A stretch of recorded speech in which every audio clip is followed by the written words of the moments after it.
Bueno, ya, listo. Vamos a presentar primero a la hermosísima escritora de este proyecto, After, es Ana Todd, a Hero y a Josephine. Hi.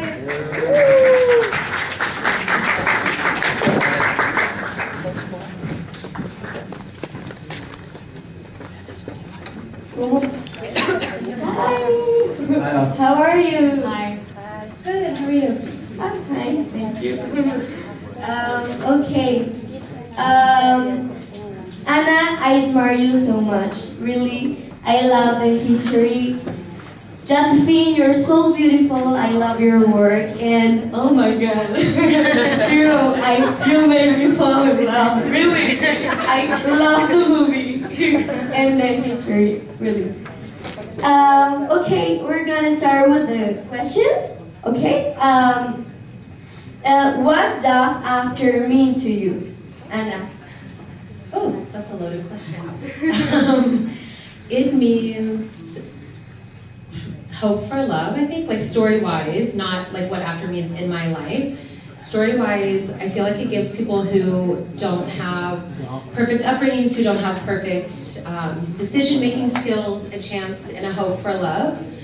It also helps young girls feel like they can be independent but also in love, and yeah, I don't know what else to say about that. First question went to me, of course. Okay. Really? Okay, thank you. Ya ustedes pueden comenzar con las preguntas. La primera pregunta la tiene el Sol de México, Mónica Rubalcaba.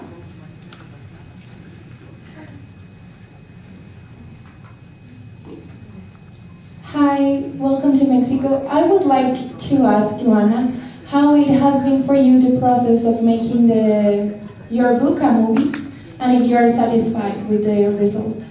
Yes, I for sure wouldn't be here if I wasn't. So yes, it's been a long but amazing, and really I've learned so much about the difference between film and movie, and I've learned incredible amount of things about casting and producing, and I was a producer on the film as well. So it was a long but great and well paid off process. Thank you. La segunda pregunta es para Min Silva de Relevant. Hi guys, nice to meet you. And I wanted to know, Anna, you understand fun better than anyone. So when you said that you were like very involved in the process of the movie, what would you say that you changed or that you adapt like to make your fans happy? And for the actors, what would you say that it was the best thing to be part of this film? For the first part, what was the first part? I remember your guys' names. I forgot what your name. Process that you were involved. Oh yeah. The changes or everything to make your fans happy. Yeah. So I mean, the whole project was basically for me to make the fans happy. It wasn't about necessarily having a new fan base or anything, which is luckily has come along as well. But it was really just to bring this story that all of these people supported for so many years to life.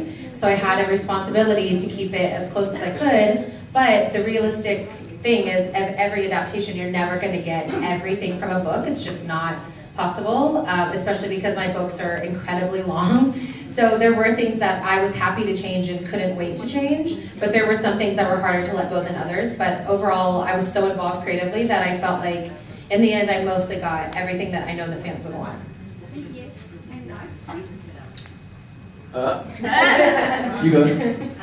It was just an overall great experience. We got really close with all of the cast, and I feel like I learned a lot because, it was a big role and probably my biggest to this point. And I don't know what the best thing is.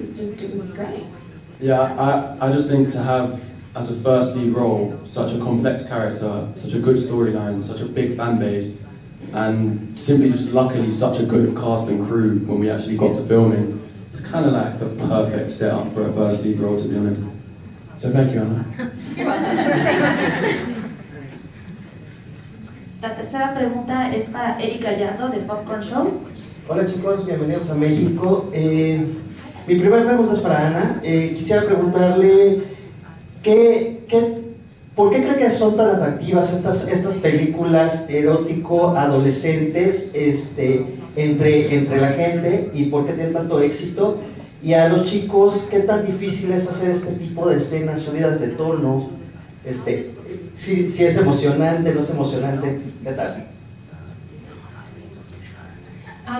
For me personally, I feel like, especially with YA or new adult stories, there's not a lot of, and I love almost every book I've ever read, to be honest, but every time I read a YA novel, I felt like it was somewhat relatable, but it was always this girl who had everything figured out. She had an amazing family, or maybe there was a big struggle, but in the end she saves the world. And there's a lot of girls who, myself included, aren't ready to save the world yet, and you make mistakes along the way. So I feel like they can relate to it in a way that they can finally read a book with a lot of flaws, which ironically enough is the thing that gets criticized the most, but it's the thing I'm the most proud of.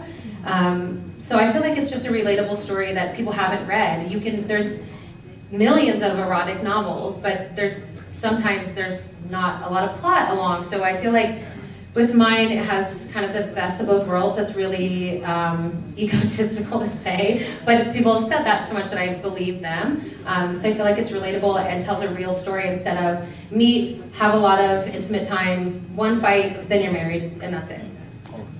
Thanks. As for filming those scenes, I feel like the anticipation before you film them is always worse than the actual thing.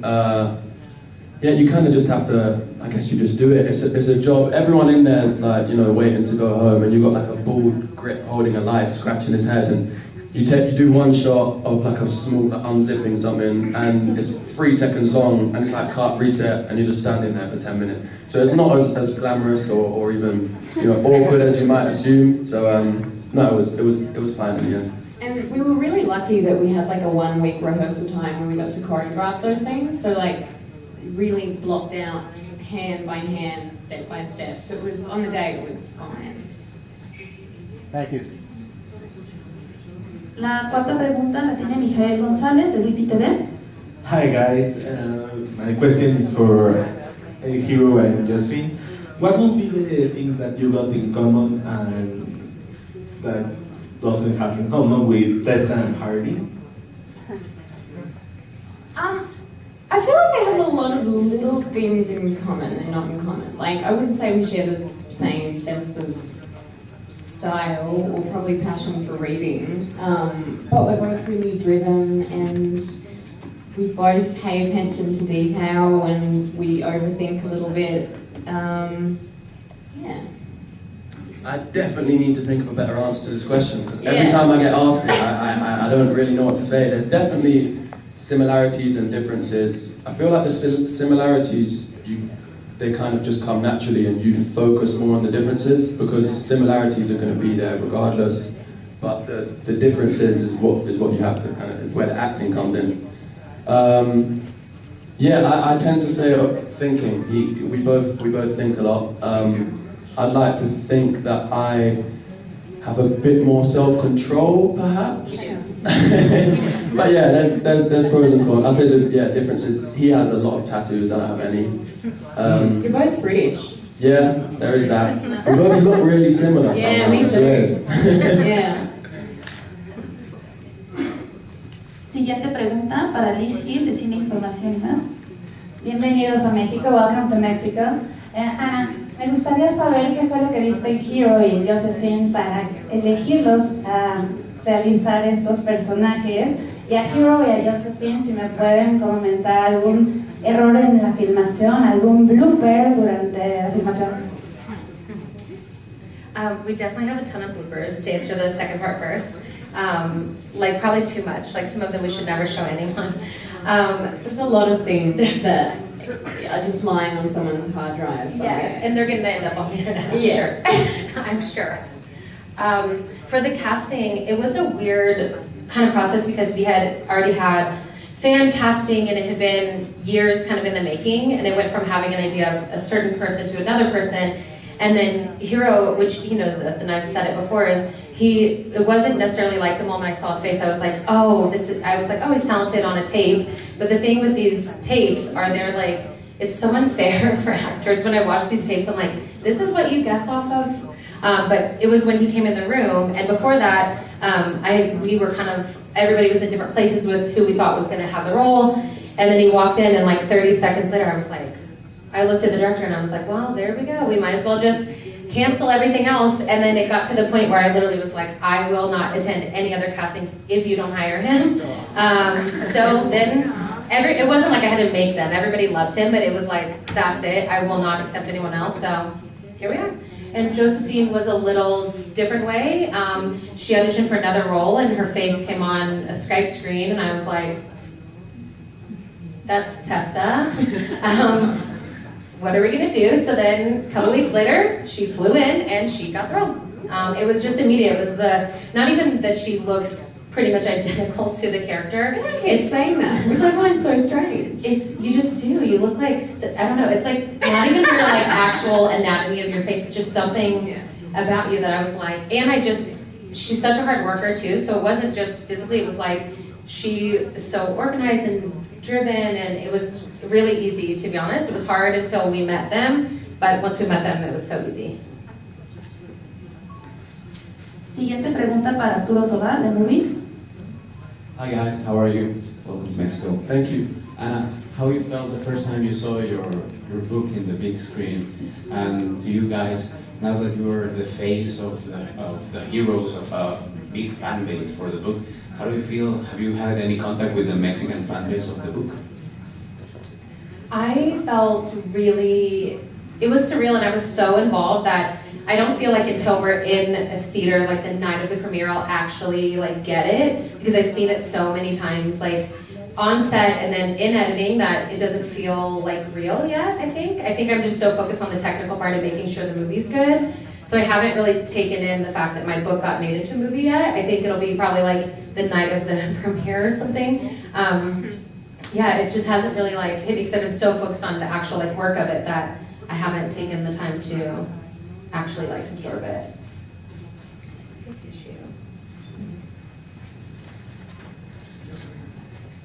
I got eye surgery, so that's why my eyes are watering so bad, and the lights are kind of like, so I'm like crying. It's like really emotional, they're perfect. Thank you. Sorry, what was the second part of your It's about question? have we had any interaction with the fan? But well, we just landed in Mexico last night.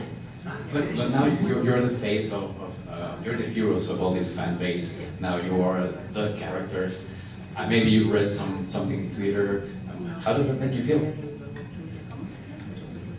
Neither one of us is super active on the internet or on social media. Yeah, I don't think we're the most, active is a good word. Yeah. But no, we definitely get to see a lot of it. Anna's obviously sees everything. Yeah. Nothing gets well done that she'll see it. Nothing. And she shows us the odd one, and we obviously do see stuff, and the support is overwhelming. I feel like because we're new to this, we're just kind of still learning, we're still getting used to it, but we do see all the support, and it's massively appreciated. Siguiente pregunta para Bernardo Soto de Tu Radio Online. Buenos días. La primera pregunta es para Ana. Me gustaría saber, de todos los cambios que tuvo la novela, ¿cuál fue el que más te dolió que tuviera que ser retirado? ¿Y cuál fue el que más te gustó de lo que no está en la novela, que se adaptó a cine? Y para los dos actores, de repente ustedes dos interpretan a personajes que los fans hacen suyos. O sea, de repente la responsabilidad de llegar a ese punto de llenar las expectativas de los fans, primero de los libros y ahora de las novelas, ¿cómo enfrentan eso? For me, I can't really think of anything that was, because hopefully if everybody watches the movie, we can have another one so we can add more things. It was just the timing where some of the storyline got lost because there's not enough time. And then after, there's so many secondary characters that if we focused on all of them, we would have no time for Hard and Tessa. And you can't have them together 5 minutes into the movie. So there was a lot of like pacing things where we had to remove parts of the plot that were important to me, but I keep telling myself like next movie, so I'm fine. But the thing that was the best change for me, that was, I knew before I even had an actual movie being made, that it needed to be way more diverse. We're just in a diverse world, and it doesn't make sense to have a college campus. With the fan fiction part, you have a model of what the people look like, so you can't change anything. But with this, I wanted it to be way more diverse and just more relatable to everyone around the world. Because in a book, when you're reading in Russia or France or Mexico, you can imagine the characters to look like you. But on a film, if every person looks the same, we're doing a really big injustice to humans as a whole. So we wanted to make sure it was really diverse. That was the change I'm the most proud of, I would say. Whenever you're doing something, like you're doing a project and it has really strong source material or a fan base, there's always going to be this expectation. And I think as actors, your job is just to respect that and make sure that you're representing like the core of the characters, but giving your own take on things. So I think you, to a certain extent, you have to sort of make sure you're doing your own thing. Yeah, I would just say, to be honest, Anna is one of like the main reason why we can feel confident that we will do it justice. Yeah, if you weren't around, I'd be shaking. Like she's like I say, Anna knows everything, sees everything, interacts with the fans, and I have full confidence that we're going to deliver what they expect, thanks to having her on set all the time. Siguiente pregunta es para Melissa Velázquez de Revista Tú.